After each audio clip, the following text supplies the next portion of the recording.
الناس عم بتتخانق انه هذا اللبس مغربي، لا هذا اللبس جزائري. فانا الموضوع عادي، انه مثل كانه نحن لما نتخانق مثلا على التبوله، هاي التبوله اللبنانيه، لا هاي التبوله السوريه، بنضحك شوي هيك وبيخلص الموضوع. بس الموضوع ما خلص، الموضوع صار قضيه راي عام وكبر الموضوع بشكل مش طبيعي. يا جماعه انا ما حكيت شيء، انا حكيت احتفال مغربي. اللبس انا ما جبت سيره اللبس، انا ما حطيت ديزاينر هون وحطيت هون وحطيت، ما عملت شيء. انا وصلني اللبس، انا لبسته سواء كان جزائري او مغربي. اللبس كتير حبيته ولبسته، انا ما جبت سيره من وين اللبس. فليش لحتى نعمل هالقصه الكبيره ونعمل ضجه عليا؟ خلاص يعني احتفال بسيط. انا ما حادخل بتفاصيل اللبس من وين، اوكي، لحتى البس.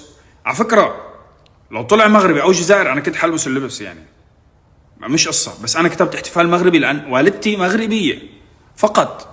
انا والله لو بعرف انه هيك حيصير البس بنطلون جينز وتيشيرت وخلصت الموضوع. شو جايين انا من هالبلبله كلها؟ يعني انا مفكر انه عم بعمل شيء منيح، طلعت عم بعمل شيء سيء. خلص انا بوعدكم، اذا لا سمح الله لبست لبس، اوكي، ما جيب سيره شيء، خلص اعتبروني انه لابس لسه. انا متاكد، عم بدي اوعدكم انه ما راح البسه اصلا، لان ما ناقصني هالمشاكل هاي كلها.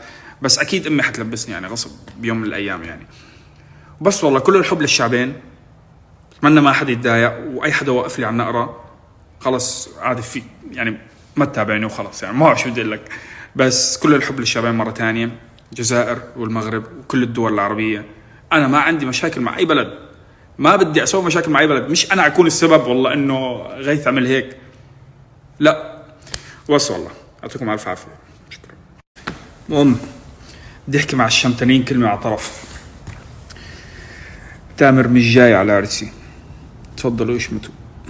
اتصل لي تليفون وقال لي انه عرسك شوي متاخر، هو عنده تصوير فيلم فما راح يقدر. بس فما في تامر